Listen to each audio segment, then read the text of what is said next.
All right, I'd like to just say up front before we get into anything here. Number one, I am truly sorry for the terrible events that occurred to this woman this night.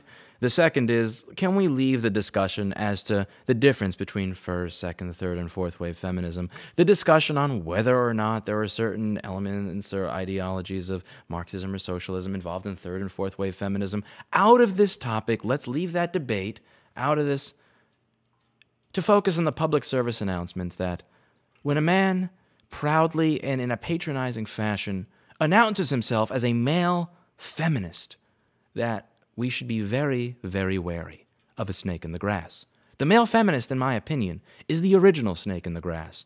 Rather than go through the vetting procedure to see, are you a good person? What is the content of your character? How do you act? How are you entertaining? Are you quality? Do you have virtue? Are you a good human being? They think that they can kind of skirt around all of this by saying, oh, I'm a male feminist. I'm in the trenches with you. You shouldn't be judging me. You shouldn't be vetting me. You shouldn't be putting me through the process you would put every other man through because I'm a male feminist. I'm with you.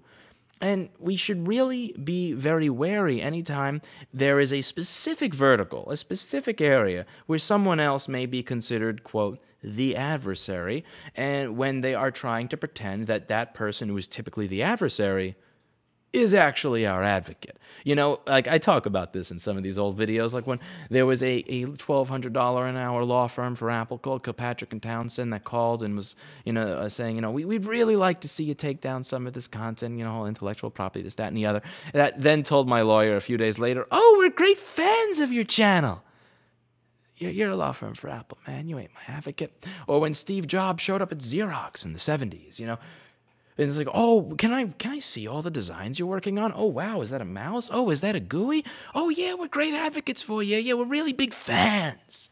Maybe, just maybe, that was a snake in the grass. And when a man proudly pronounces himself as a male feminist, Talk about the relationship. My girlfriend has influence on me. She's a big feminist, and that made me think about those kind of issues. I'm a feminist as well. Any feminists here? Clap. Any people? Now,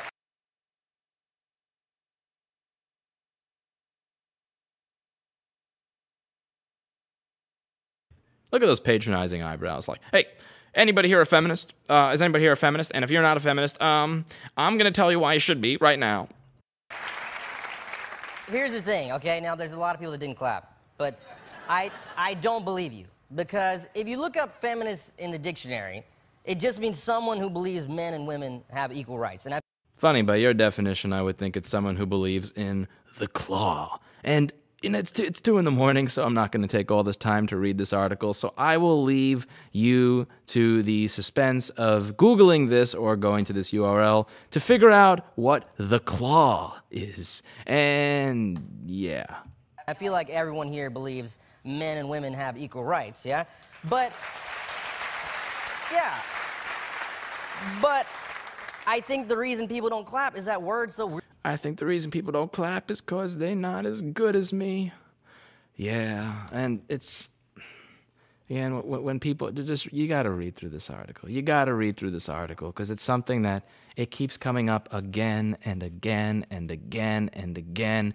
Just, you gotta Google male feminist, search male feminist just a little bit, and there's this really interesting pattern that shows up. And I've noticed this with men. It's almost as if there's 3 groups of men. There are men that act well. There are men that don't act well, and it's obvious and clear to anybody that's paying attention that is not being bribed away by economic opportunity or being paid to or influenced to look away. And then there are men where it's not as obvious that they're bad. They are bad, but it's more difficult to tell, because rather than go through the long road of self-actualization, of self-knowledge, of introspection, of looking within and asking, why am I the way I am? Why am I unable to relate to this segment of the population? Why is it that I act in terrible fashions towards this method of this area of the population?